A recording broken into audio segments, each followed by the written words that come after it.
നമസ്കാരം. മലയാളി വാർത്ത ആനുകാലികത്തിലേക്ക് സ്വാഗതം. നമസ്കാരം സാർ. നമസ്കാരം സർ. സ്പീക്കറുടെ അനുവാദത്തോടു കൂടി സ്പീക്കർ കൊടുത്ത വാച്ച് ആൻഡ് വാർഡിൻ്റെ സുരക്ഷിത കവചത്തിൽ തന്നെ ഇന്ന് രാഹുൽ മാങ്കൂട്ടത്തിൽ നിയമസഭയിൽ എത്തിയിരിക്കുന്ന ഒരു പ്രത്യേക സീറ്റിൽ, ഒരു പക്ഷേ PV അൻവർ ഒഴിഞ്ഞ സീറ്റിൽ രാഹുൽ ഇരിക്കുന്നു. പക്ഷേ ഇത് ആർക്ക് നേരെയാണ് എന്ന് ചോദിച്ചു കഴിഞ്ഞാൽ ഒരു പക്ഷേ പ്രതിപക്ഷ നേതാവിനുള്ള ഒരു മറുപടി തന്നെയായിരിക്കും എന്ന് കേരള സമൂഹം ഒന്നടങ്കം പറയുന്നു. ഒപ്പം രാഹുൽ ഇനി എന്ത് ചെയ്യും എന്നുള്ളൊരു ചോദ്യം ബാക്കി നിൽക്കുകയാണ്. നേരെ പാലക്കാട്ടേക്ക് പോവുകയാണെങ്കിൽ ജനപിന്തുണ എത്രമാത്രം കിട്ടും? അതിനനുസരിച്ചായിരിക്കുമോ ഇനി MLA സ്ഥാനം അദ്ദേഹം നിലനിർത്തുന്നതും അത് ഒഴിവാക്കുന്നതും? The options are many before Rahul Mamkootathil. അത് പുതിയൊരു നിഗമനമാണ്. ഒരു ഓപ്ഷനും അദ്ദേഹത്തിനില്ല. 4 പാട് നിന്നും സമ്മർദ്ദം വരികയാണ്. അളമുട്ടിയിരിക്കുന്നു എന്ന് പറഞ്ഞ ഇടത്ത് നിന്ന് there are 3 options before Rahul Mamkootathil at this point of time. അത് നമുക്കൊന്നൊന്നായിട്ട് പരിശോധിക്കാം. പക്ഷേ പൊതുവെ ചക്രവ്യൂഹത്തിൽ അകപ്പെട്ട അഭിമന്യു എന്ന ഒരു ഇമേജ് രാഹുൽ മാങ്കൂട്ടത്തിന് സംഭവിച്ചിരിക്കുന്നു. അപ്പോഴും അഭിമന്യു ഹീറോ തന്നെയാണ്.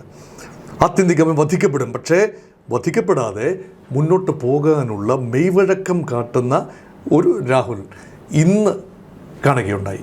അതിൻ്റെ പിന്നിൽ രാഹുൽ മാങ്കൂട്ടത്തിനെ പൊതിഞ്ഞു പിടിക്കുന്ന വാച്ച് ആൻഡ് വാർഡ് ഒരു രീതിയിലുള്ള കായികമായ നീക്കവും രാഹുൽ മാങ്കൂട്ടത്തിനെതിരെ സഭയ്ക്കുള്ളിലോ പുറത്തോ ഉണ്ടായില്ല എന്നത് ഒരു സൂചനയാണെങ്കിൽ ഇനി രാഹുൽ മാങ്കൂട്ടത്തിൻ്റെ മുന്നിൽ 3 വഴികളാണുള്ളത്. നമ്പർ 1, ഏതായാലും CPMO, DYFIയോ SFIയോ തെരുവിലിറങ്ങി രാഹുൽ മാങ്കൂട്ടത്തിനെ പ്രതിഷേധിക്കാനുള്ള ഒരു സാഹചര്യം ഇപ്പോഴത്തെ നിലയിലില്ല. നാളെ എന്ത് സംഭവിക്കും എന്ന് നമുക്ക് ഗണിച്ചറിയാനാവില്ല. പക്ഷേ എങ്കിലും എല്ലാ കണ്ണുകളും മാങ്കൂട്ടത്തിലേക്ക് കേന്ദ്രീകരിക്കുന്നത് ഇടതുപക്ഷത്തിന് ഇപ്പോഴത്തെ നിലയിൽ ബുദ്ധിമുട്ടായേക്കാം. ഒരുപക്ഷെ ഇന്നിപ്പോൾ നിയമസഭയിൽ അദ്ദേഹം അടൂരിൽ നിന്നാണ് പുറപ്പെട്ടു വന്നത്. കരമാർഗമാണ്. ഒരുപക്ഷെ ഭരണപക്ഷത്തിന് ഇത്തരത്തിലുള്ള പ്രതികരണം നടത്താമെന്നുണ്ടായിരുന്നെങ്കിൽ DYFI ഉൾപ്പെടെയുള്ള സംഘടനകൾക്ക് ഇത്തരത്തിൽ ഇത് ചെയ്യാമായിരുന്നു. പക്ഷേ ഒന്നും ചെയ്യാതിരിക്കുന്ന ഈ ഒരു സന്ദർഭത്തിൽ ഇന്നത്തെ ദിവസം DYFI ആവട്ടെ യാതൊന്ന് SFI ആവട്ടെ യാതൊരു പ്രവർത്തകരും രാഹുലിനെതിരെ തിരിഞ്ഞിട്ടില്ല. പക്ഷേ അത്തരത്തിൽ ഇങ്ങനെ നിൽക്കുന്ന ഒരു ഘട്ടത്തിൽ നാളെ ഇനി രാഹുലിനെതിരെ ഒരു കരിങ്കൊടി പ്രതിഷേധം മറ്റേതെങ്കിലും പ്രതിഷേധമൊക്കെ പാലക്കാട് നടത്തിയാൽ അതൊരു പക്ഷെ വീണ്ടും ഒരു വിരോധാഭാസമായിട്ടല്ലേ പാർട്ടിക്ക് പോകുന്നത്? അപ്പോൾ പാലക്കാട് നടത്തിയാൽ എന്നങ്ങ് ഉറപ്പിച്ചോ? അദ്ദേഹം പാലക്കാട് പോകുമെന്നതിന് എന്താണ് ഉറപ്പ്? പക്ഷേ ഇത്രയും ധീരത കാട്ടിയ ഒരാൾ തന്നെ തിരഞ്ഞെടുത്ത സംവിധായകരോട് എനിക്ക് ചിലത് പറയാനുണ്ട് എന്ന് പറഞ്ഞുകൊണ്ട് പാലക്കാട്ടേക്ക് പോയാൽ ആരാണ് തടയാനുണ്ടാവുക? പാലക്കാട്ടെ കോൺഗ്രസ്സുകാർ തടയുമോ? അവരൊരു പക്ഷേ അദ്ദേഹത്തെ അവഗണിക്കുമായിരിക്കാം. അദ്ദേഹത്തോടൊപ്പം ഫോട്ടോ ഓപ്പർച്യൂണിറ്റിക്ക് ഇവിടെ നിന്ന് കൊടുക്കില്ലായിരിക്കും. നേമം ഷജീർ ഇന്ന് തിരുവനന്തപുരത്ത് നിന്നതുപോലെ പാലക്കാട്ടെ നേതാക്കൾ KPCC നേതൃത്വത്തെയും പ്രതിപക്ഷ നേതാവിനെയും പേടിച്ച് ഒരുപക്ഷെ അകലം പാലിച്ചേക്കാം. പക്ഷേ ജൂനിയർ നേതാക്കൾ ഉണ്ടാകാം. തീരെ ചെറിയ വലിയ പ്രസക്തിയൊന്നുമില്ലാത്ത കോൺഗ്രസിലെ പല വ്യക്തികളും ആളുകളും രഹസ്യമായി പുറത്തു പറയുന്നതും രാഹുൽ മാങ്കൂട്ടത്തിലൊപ്പം ചേർന്ന് നിന്നുകൊണ്ട് മാധ്യമങ്ങളുടെ മുന്നിൽ വരുന്നതും 2 കാര്യങ്ങളാണ്. ഒരുപക്ഷെ അവർ സ്വന്തം തടി കേടാകാതെ ഇരിക്കാൻ തൽക്കാലത്തേക്ക് മാറി നിന്നേക്കാം. എല്ലാ അന്തരീക്ഷവും ഒരുക്കി കൊടുത്തുകൊണ്ട് രാഹുൽ മാങ്കൂട്ടത്തിനെ പാലക്കാട്ടേക്കുള്ള മാസ് എൻട്രി അത് മാധ്യമ കണ്ണുകളുടെ മുന്നിലൂടെ ആകാൻ സാധ്യതയുണ്ട്. അവിടെ എത്തുകയും അവിടെ വെച്ച് ചില നാടകീയമായ എന്നെ ക്രൂശിക്കാനുള്ള ശ്രമങ്ങൾ നടക്കുന്നു. സംഘടിതമായി പാർട്ടിക്കുള്ളിൽ നിന്നും പുറത്തു നിന്നുമുള്ള ശ്രമങ്ങൾ നടക്കുന്നു. ഇനി ഞാൻ നിങ്ങളോട് എനിക്ക് ചിലത് പറയാനുണ്ട് എന്ന് പറഞ്ഞുകൊണ്ട് പാലക്കാട്ടെ സംവിധായകരോട് തന്നെ തിരഞ്ഞെടുത്ത ആളുകളോട് പ്രതീകാത്മകമായിട്ടെങ്കിലും ആ മണ്ണിൽ ചെന്നുകൊണ്ട് പറയാനൊരു ശ്രമം നടത്താനുള്ള എല്ലാ സാധ്യതയും കാണുന്നുണ്ട്. അത് സാധ്യത മാത്രമാണ്. അങ്ങനെ ഉണ്ടാകുമെന്ന് തെളിച്ചു പറയാനാവില്ല. കാരണം നാളെ നടക്കേണ്ട കാര്യങ്ങൾ എന്താണ് ഇപ്പോൾ തന്നെ പറയാനാവില്ല. ഇനി അങ്ങനെയല്ല, 12 ദിവസത്തെ നിയമസഭാ സമ്മേളനങ്ങളിൽ 12 ദിവസവും അദ്ദേഹം പങ്കെടുക്കുമോ? അതാണ് മറ്റൊരു ഓപ്ഷൻ. അപ്പോൾ ഓരോ ദിവസവും he will be a thorn in the flesh of Congress party in the parliamentary party. ലെജിസ്ലേച്ചറിനുള്ളിലെ കോൺഗ്രസ് പാർലമെൻ്ററി പാർട്ടിയിലെ ഓരോ അംഗത്തിനും യാതൊന്നും അവരുടെ കരങ്ങളിലാകപ്പാടെ ബന്ധിക്കപ്പെട്ട ഒരവസ്ഥയിലാകും. കാരണം അവർക്ക് എന്ത് പറയാൻ സാധിക്കും?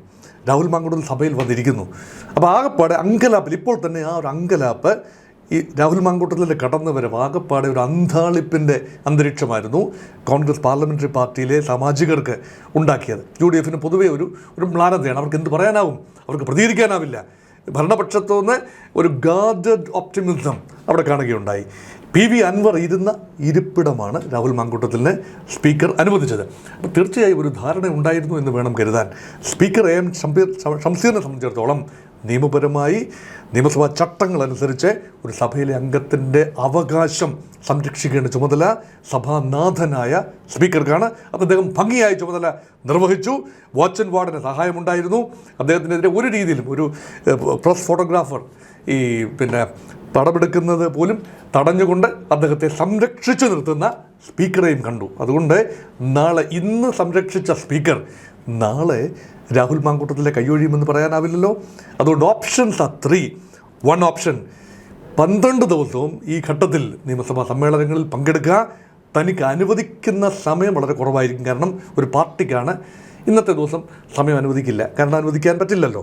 കാരണം അനുശോചന പ്രമേയത്തിന് പാർട്ടി നേതാക്കൾ മാത്രമേ സംസാരിക്കാറുള്ളൂ. അല്ലാതെ ഇൻഡിപെൻഡൻറ്റ് MLAസിന് അതിനുള്ള അവസരം ഉണ്ടാവില്ല. പക്ഷേ ഇൻഡിപെൻഡൻറ്റ് MLAസിന് ഒരു ഫ്രാക്ഷൻ എങ്കിലും കിട്ടും എങ്കിൽ സഭാ രേഖകളിൽ രാഹുൽ മാങ്കൂട്ടത്തിലിൻ്റെ സംസാരം ഇടം പിടിക്കും. 1 മിനിറ്റെങ്കിൽ 1 മിനിറ്റ്. അത് രേഖകളിൽ നിന്ന് നീക്കം ചെയ്യാനാവില്ല. ചരിത്രത്തിൻ്റെ ഭാഗമാവുകയാണ്. പിന്നീട് അതൊരു സ്റ്റഡി മെറ്റീരിയൽ ആവുകയും ചെയ്യും. അതൊരു ഓപ്ഷൻ. അപ്പോൾ അദ്ദേഹത്തിന് വരാം. ഇനി ഒരു ദിവസം വന്നതുകൊണ്ട് മാത്രം നിർത്തുകയും ചെയ്യാം. കാരണം ഇതാ ഞാൻ ധൈര്യപൂർവ്വം വന്നിരിക്കുന്നു, ഞാൻ ലീവ് അപേക്ഷ കൊടുത്തിട്ടില്ല. ഇനിയുള്ള ദിവസങ്ങളിൽ വരാതിരിക്കുന്നതിന് സ്പീക്കർക്ക് ലീവ് അപേക്ഷ കൊടുക്കേണ്ട ആവശ്യമില്ല. ഞാൻ തെളിയിച്ചു കഴിഞ്ഞു. ഇനിയൊന്നും തെളിയിക്കാനില്ല. നിയമസഭയിൽ ഇനിയൊന്നും തെളിയിക്കേണ്ടതില്ല. അങ്ങനെയും രാഹുൽ മാങ്കൂട്ടത്തിന് ഓപ്ഷനുണ്ട്. 3ാമത്തെ ഓപ്ഷൻ, ഞാനിതാ പാലക്കാട്ടേക്ക് പോകുന്നു. രഞ്ജിനി സൂചിപ്പിച്ചതുപോലെ പാലക്കാട്ടേക്ക് ഞാനിതാ സഞ്ചരിക്കുന്നു, ഞാൻ ഏകനായി പോകുന്നു, എനിക്കാരെയും ഭയമില്ല. രാഹുൽ മാങ്കൂട്ടത്തിൽ സ്വന്തം പ്രതിച്ഛായ വാനോളം ഉയർത്തുന്ന നടപടിയാവും ധൈര്യപൂർവ്വം കേരളത്തിൽ എല്ലാവരെയും വെല്ലുവിളിച്ചുകൊണ്ട്, തന്നെ സപ്പോർട്ട് ചെയ്യുന്നവരെ അമ്പരപ്പിച്ചുകൊണ്ട്, അല്ലെങ്കിൽ അവരെ ആനന്ദത്തിൽ ആറാടിച്ചുകൊണ്ട്, തന്നെ വിമർശിക്കുന്നവരെ ഞെട്ടിച്ചുകൊണ്ട്, അവർക്കൊന്നും ചെയ്യാനാവാത്ത, ഒരുപക്ഷെ അവരുടെ എല്ലാം കൈകൾ ബന്ധിക്കപ്പെടുന്ന ഒരു അവസ്ഥയാണ്. അപ്പോൾ ഇതൊരു സമാനതകളില്ലാത്ത ഒരു നീക്കം എന്ന നിലയിൽ, കാരണം സാധാരണഗതിയിൽ ഒരു വ്യക്തി ഇത്രയധികം ആരോപണങ്ങൾ വരുമ്പോൾ തളർന്നു പോകേണ്ടതാണ്. പക്ഷെ അവിടെയും റെസിലിയൻസ് കാട്ടുന്ന ഒരാളുടെ മാർക്കറ്റ് വാല്യൂ കുറച്ച് കാണാനാവില്ല. ഒരുപക്ഷെ ഭാവിയിലേക്കുള്ള ഒരു വലിയ സാധ്യതയാണ്. ഒരുപക്ഷെ അദ്ദേഹത്തിനെതിരെ ഈ നിയമസഭാ സമ്മേളനം അവസാനിക്കുന്നതിന് മുൻപ് തന്നെ ഒരുപക്ഷെ ഏതെങ്കിലും സ്ത്രീകൾ രംഗത്ത് വന്ന് ഔപചാരികമായി പരാതി കൊടുക്കുന്ന അവസരമൊക്കെ ഉണ്ടായേക്കാം, അതൊക്കെ ഉണ്ടാകാം. പക്ഷേ ഇപ്പോൾ ധാർമ്മികമായി അദ്ദേഹത്തിനെതിരെ ഒരു നിയമപരമായ നടപടികളില്ലാത്തത് കൊണ്ട് ധാർമ്മികത രാഹുൽ മാങ്കൂട്ടലിൻ്റെ ഭാഗത്ത് തന്നെയാണ്. അതിന് പറയാം. ഇനി ചോദിക്കുന്നത് എന്താണ്? എന്തുകൊണ്ട് മറുപടി പറഞ്ഞില്ല? എന്തുകൊണ്ട് ഇവർക്കെതിരെ, ഈ ആരോപണം ഉന്നയിച്ച സ്ത്രീകൾക്കെതിരെ മാനനഷ്ട കേസ് കൊടുത്തില്ല? അതിനൊക്കെ സമയമുണ്ടല്ലോ. പലപ്പോഴും 5 വർഷം മുൻപ് നടന്നൊരു സംഭവത്തിൻ്റെ കാര്യമാണ് പലപ്പോഴും രാഹുൽ മാങ്കൂട്ടത്തിൽ ഇപ്പോൾ ഉന്നയിക്കുന്നതെങ്കിൽ രാഹുൽ മാങ്കൂട്ടത്തിൽ മാനനഷ്ട കേസ് കൊടുക്കാൻ എത്ര വർഷം വേണമെങ്കിലും സമയമെടുക്കാവുന്നതേ ഉള്ളൂ. അതിനൊക്കെ സമയം നിശ്ചയിക്കേണ്ട കാര്യമൊന്നുമില്ല. പാലക്കാട് ചെന്ന് 2 കാര്യങ്ങൾ സംഭവിക്കാം. ഒന്ന്, ഞാൻ നിങ്ങളുടെ MLA ആണ്, നിങ്ങൾ പറയൂ ഞാൻ എന്ത് ചെയ്യണം. അപ്പോൾ ഒരുപക്ഷെ രാഹുൽ മാങ്കൂട്ടലിന് അനുകൂലമായി ആർപ്പ് വിളിക്കാൻ ഒരു കൂട്ടം ആളുകൾ ഒരുപക്ഷെ അവിടെ ഉണ്ടാകാം. കോൺഗ്രസ് പാർട്ടി അമ്പരപ്പിച്ചുകൊണ്ട് ഒരു കൂട്ടം ആളുകൾ അവിടെ ഉണ്ടാകാം. നോക്കൂ, ഇത് വലിയൊരു ഒപ്റ്റിക്സാണ് അല്ലേ? ക്യാമറ കണ്ണുകളുടെ മുമ്പിൽ വലിയൊരു ഒപ്റ്റിക്സാണ്. അതൊരു സൂചനയാണ്. ഇനി അതല്ല, രാഹുൽ ഗോ ബാക്ക് വിളിക്കാനും ആളുകളുണ്ടാവും, ഉറപ്പായിട്ടുണ്ടാവും. അത് പലപ്പോഴും 2 ഭാഗം ഉണ്ടാകുമല്ലോ. ഇതെല്ലാം വെച്ചുകൊണ്ട് ശരി, നിങ്ങൾക്ക് ഞാൻ തുടരണം എന്നാഗ്രഹിക്കുന്നവരുണ്ട്, അല്ലാത്തവരുണ്ട്. ഇപ്പോൾ ഞാൻ എല്ലാവരെയും സംശയത്തിന് മുന്നിൽ നിർത്തുന്നില്ല. ഞാൻ ധാർമ്മികമായി ഞാൻ ഇനി അഗ്നിശുദ്ധി വരുത്തിയേ മുന്നോട്ട് വരുന്നുള്ളൂ. എനിക്കെതിരെ ഒരു പരാതിയും ഔപചാരികമായിട്ടില്ല. പക്ഷേ ഞാൻ ഇതാ രാജിവെക്കുന്നു എന്ന് പറഞ്ഞുകൊണ്ട് പാലക്കാടിൻ്റെ മണ്ണിൽ നിന്നുകൊണ്ട് ആ രാജ്യപ്രഖ്യാപനം നടത്താനും ഒരുപക്ഷെ അദ്ദേഹത്തിന് ഓപ്ഷനുണ്ട്. അങ്ങനെ ചെയ്യുമെന്ന് പറയാൻ ഞാനാണല്ല, പക്ഷേ ഓപ്ഷനുണ്ട്. അതുകൊണ്ട് options are many before Rahul Mamkootathil. ഏതായാലും ധാർമ്മികത എന്ന് EP ജയരാജൻ ഉൾപ്പെടെയുള്ള നിരവധി പേര് പറയുമ്പോഴും ഒരു പക്ഷേ ഇത്രത്തോളം ഈ പറഞ്ഞ പ്രതിയുടെ അല്ലെങ്കിൽ നമ്മൾ പ്രതി എന്ന് പറയുന്ന പ്രതിയായിട്ടില്ല, പക്ഷെ ആരോപണ വിധേയൻ്റെ ഭാഗത്ത് നിൽക്കുന്ന ഇത് ആദ്യമായിട്ടാണ് കാണുന്നത് ജനങ്ങൾ. സാധാരണ ഇത്തരത്തിലുള്ള കേസുകളിലൊക്കെ വരുമ്പോൾ, പ്രത്യേകിച്ച് രാഷ്ട്രീയക്കാരിലോ അല്ലെങ്കിൽ സിനിമാ പ്രവർത്തകരിലൊക്കെ വരുമ്പോൾ അവർക്കെതിരായിട്ടാണ് ഇങ്ങനെ വരുന്നത്. പക്ഷേ ഇതെന്തുകൊണ്ടോ ഒരു ട്വിസ്റ്റ് സംഭവിച്ച് തിരിച്ച് രാഹുലിന് സപ്പോർട്ടായിട്ടാണ് നിരവധി ജനങ്ങൾ ഒത്തുചേർന്നത്. ഒരു പക്ഷേ അവിടെ എന്തൊക്കെയോ ഒരു നീതി ഉള്ളതായിട്ട് ഈ മലയാളികൾക്ക്, ജനങ്ങൾക്ക് മനസ്സിലായത് എന്നുകൊണ്ട് തന്നെയല്ലേ. EP-ക്ക് പ്രായമായിരിക്കുന്നു, EP ജയരാജന് പ്രായമായി എന്നതിൻ്റെ സൂചനയാണ്. ഇത് മനസ്സിലാക്കാനുള്ള ഇപ്പം ധാർമ്മികതയെക്കുറിച്ച് പറയാൻ ഒരു അർഹത വേണമല്ലോ. ധാർമ്മികതയെക്കുറിച്ച് ആർക്ക് പറയാൻ സാധിക്കും? നെഞ്ചത്ത് തൊട്ടുകൊണ്ട് ഒരു നേതാവിന്, അത് CPM-ൻ്റെ ആയിക്കൊള്ളട്ടെ, കോൺഗ്രസിൻ്റെ നേതാവ് ആയിക്കൊള്ളട്ടെ, അങ്ങനെ പറയാനൊക്കെ കഴിവുള്ള ആളുകളുടെ എണ്ണം കുറവല്ല. പ്രത്യേകിച്ച് EP ജയരാജൻ പലപ്പോഴും ആരോപണ വിധേയനായി. ഇത് സമാനമായ കേസുകളിലല്ല, മറ്റു ചില കേസുകൾ BJP ബാന്ധവം ഉൾപ്പെടെ ചാക്ക രാധാകൃഷ്ണൻ അല്ലെങ്കിൽ മറ്റ് ആളുകൾ, നന്ദകുമാർ എന്ന് വേണ്ട ഒരുപാട് പേരുമായി ഉള്ള ബന്ധവുമായി ചൂണ്ടിക്കാട്ടിക്കൊണ്ട് CP ജയരാജനെതിരെ വലിയ രീതിയിലുള്ള ആരോപണങ്ങൾ ഉണ്ടായിട്ടുണ്ട്. അപ്പോൾ ധാർമ്മികത എന്നത് പറഞ്ഞുകൊണ്ട് രാഹുൽ മാങ്കൂട്ടത്തിലിന് നേരെ വിരലുകൾ ചൂണ്ടുമ്പോൾ, VD സതീശൻ പറഞ്ഞ പോലെ ഒരു വിരൽ നേരെ ചൂണ്ടുമ്പോൾ 4 വിരലുകളും സ്വന്തം ദേഹത്തിന് നേരെയാണ് ചൂണ്ടുന്നത് എന്നുകൂടി ഓർക്കേണ്ടതാണ്. അതുകൊണ്ട് ഒരു പരിധിയിൽ കൂടുതൽ ആക്രമണം രാഹുലിനെതിരെ ഇനി ഉണ്ടാകാനുള്ള സാധ്യതയല്ല. ആക്രമണത്തിൻ്റെ പാരമ്യഘട്ടം അവസാനിച്ചു. ഇനിയിപ്പോൾ പ്രതിരോധത്തിൻ്റെയും റീകൂപ്പറേഷൻ്റെയും കൗണ്ടർ അറ്റാക്കിൻ്റെയും സമയമാണ്. ഈ കൗണ്ടർ അറ്റാക്ക് എന്ന് പറയുന്നത് വളരെ സർജിക്കൽ പ്രിസിഷനോടുകൂടി നടക്കേണ്ടതാണ്. കാരണം ആരോപണ വിധേയനായ ഒരാൾ ഒരു കൗണ്ടർ അറ്റാക്ക് മോഡിലേക്ക് നീങ്ങുകയാണെങ്കിൽ അദ്ദേഹത്തിൻ്റെ ഓപ്ഷൻസ് വളരെയധികം കെയർഫുള്ളായി ചോക്കൗട്ട് ചെയ്യണം. കോൺഗ്രസ് പാർട്ടിയിൽ നിന്നും പുറത്തു പോകാൻ അദ്ദേഹം തയ്യാറാണോ? വേറെ എന്തെങ്കിലും പാർട്ടി അദ്ദേഹത്തെ സ്വീകരിക്കാൻ തയ്യാറാണോ? സ്വന്തമായി ഒരു നിയമസഭാ മണ്ഡലത്തിലെങ്കിലും സ്വതന്ത്രനായി ജയിച്ചു വരാനുള്ള ഒരു ത്രാണി അദ്ദേഹത്തിനുണ്ടോ? സ്വന്തമായി ഒരു ഫാൻ ഫോളോയിങ് ഉണ്ടോ? പാൻ കേരള അടിസ്ഥാനത്തിൽ ഇപ്പം നിലവിൽ കോൺഗ്രസിൽ 2 പേർക്കേ ഈ ഫാൻ ഫോളോയിങ് ഉള്ളൂ. അത് VD സതീശനൊന്നുമല്ല, അത് ഷാഫി പറമ്പിലിനും രാഹുൽ മാങ്കൂട്ടത്തിലും മാത്രമേ ആ രീതിയിൽ വ്യക്തിപരമായി നല്ലതിനോ തീയതിനോ അതെന്തോ ആയിക്കൊള്ളട്ടെ, പക്ഷേ ആ ഒരു ഫാൻ ഫോളോയിങ് ഉള്ളത് 2 കോൺഗ്രസ് നേതാക്കൾക്ക് മാത്രമാണ്. മറ്റാർക്കും അത് അവകാശപ്പെടാനില്ല. രമേശ് ചെന്നിത്തലയ്ക്കോ VD സതീശനോ KC വേണുഗോപാലിനോ ഒക്കെ പാർട്ടിക്ക് പുറത്തും ഒരു പക്ഷേ ഗുഡ് വില്ലുള്ളത് 2 പേർക്കാണ്. അത് നെഗറ്റീവായിട്ട് വേണേൽ കാണാം. ചിലപ്പോൾ ഒരു നെഗറ്റിവിസത്തിൽ നിന്നുള്ള ഒരു കേരളത്തിൻ്റെ ഒരു മനഃശാസ്ത്രമാണ്. അപ്പോൾ അതിൽ നിന്നുണ്ടാകുന്ന ഒരു ഹീറോ വർഷിപ്പ് ആകാം. ഇപ്പം വില്ലനെയും വർഷിപ്പ് ചെയ്യുമല്ലോ, അങ്ങനെയും ആകാം ചിലരെങ്കിലും. ഇനി വില്ലൻ ഹീറോ ആയി വന്ന് മോഹൻലാലൊക്കെ ആദ്യം മഞ്ഞിൽ വിരിഞ്ഞ പൂക്കളിൽ ആദ്യം അഭിനയിക്കുമ്പോൾ വില്ലൻ റോളിലാണ് അഭിനയിച്ചത്. ആ വില്ലനെ പിന്നീട് ജനം നെഞ്ചിലേറ്റുന്നത് നമ്മൾ കണ്ടതാണ്. അതുകൊണ്ട് വില്ലൻ നായകനാകാനൊക്കെ നേരം അധികം വേണ്ട എന്നുകൂടി ഓർക്കണം കേരളത്തിൻ്റെ മനസ്സാണ്. അതുകൊണ്ടാണ് പറയുന്നത് ഇനിയിപ്പോൾ ഉള്ള നീക്കങ്ങൾ, ഇനിയുള്ള ദിവസങ്ങളിലെ രാഹുൽ മാങ്കൂട്ടത്തിലുമായി ബന്ധപ്പെട്ട നീക്കങ്ങൾ വളരെ പ്രധാനമാണ്. കാരണം കോൺഗ്രസ് പാർട്ടിയുടെ രാഷ്ട്രീയ ഭാവി, കേരളത്തിലെ UDF-ൻ്റെയും കോൺഗ്രസിൻ്റെയും രാഷ്ട്രീയ ഭാവി ഉൾപ്പെടെ തീരുമാനിക്കപ്പെടുന്ന ഒരു ഘട്ടത്തിൽ നിൽക്കുകയാണ്. അത് രാഹുൽ മാങ്കൂട്ടത്തിൽ വിഷയം കെയർഫുള്ളായിട്ട് കൈകാര്യം ചെയ്യുകയും അദ്ദേഹത്തിന് ഇപ്പോൾ ലഭിക്കുന്ന ഒരു ജനപ്രീതി കോൺഗ്രസിനെതിരെയുള്ള ജനവികാരമായി മാറാതിരിക്കുകയും ചെയ്യേണ്ട ഒരു ചുമതലയുണ്ട്. VD സതീശൻ ആകെ വലിയ ഒരു അങ്കലാപ്പിലാണ്. കഴിച്ചിട്ടിറക്കാനും വയ്യ, മധുരിച്ചിട്ട് തുപ്പാനും വയ്യാത്ത അവസ്ഥയിൽ നിൽക്കുകയാണ് mister Satheesan and his supporters.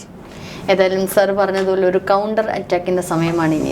അത് രാഹുലിൻ്റെ കൈകളിലാണ്. ഇതുവരെ രാഹുൽ ചെയ്തിട്ടുള്ള മൗനം, അല്ലെങ്കിൽ ആദ്യം അവന്തികയ്ക്കും റിനിക്കുമെതിരെയൊക്കെ ഉന്നയിച്ചിട്ടുള്ള പല കാര്യങ്ങളുമൊക്കെ ശരിയായ രീതിയിൽ അത് ജനം ഏറ്റെടുത്തിട്ടുണ്ട്. ഇനിയൊരു കൃത്യമായിട്ടുള്ള ഒരു കൗണ്ടർ അറ്റാക്ക്, അതിലാണ് കൃത്യതയിരിക്കുന്നത്, അതിലാണ് രാഹുലിൻ്റെ ഭാവി. ഒരു പക്ഷേ ഇനിയുള്ള രാഹുലിൻ്റെ വഴി ഏത് തരത്തിലാകും എന്നുള്ളത് നിർണ്ണയിക്കുന്നത്. ഒരുപക്ഷെ അത് കോൺഗ്രസിനും എത്രത്തോളം അത് അനുകൂലമായിരിക്കും പ്രതികൂലമായിരിക്കും എന്നുള്ളത് കണ്ടെത്തിയിട്ടിരിക്കുന്നു. അതൊക്കെ ഇരിക്കുന്നത് പാലക്കാട്ടെ ജനങ്ങളുടെ കൈകളിലാണ് എന്നുള്ളത് മറുഭാഗമാണ്. ഏതായാലും രാഹുൽ നിയമസഭയിൽ എത്തിയിരിക്കുന്നു.